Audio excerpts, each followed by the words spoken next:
सोनपरी ओ सोनपरी, कहाँ गई तुम सोनपरी? कब से तुमको ढूंढ रहा हूँ, कब से तुम्हें बुला रहा हूँ। जब भी तुम नहीं आती हो, लोरी नहीं सुनाती हो, सपने नहीं दिखाती हो, तब तक सो नहीं पाता हूँ।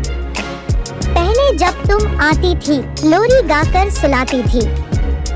बुल और बुलबुल के किस्से मुझको रोज सुनाती थी। लोरी सुनते ही सोता था, सुबह सवेरे उठता था, दिन भर खुशी से रहता था, रात को तुमसे मिलता था।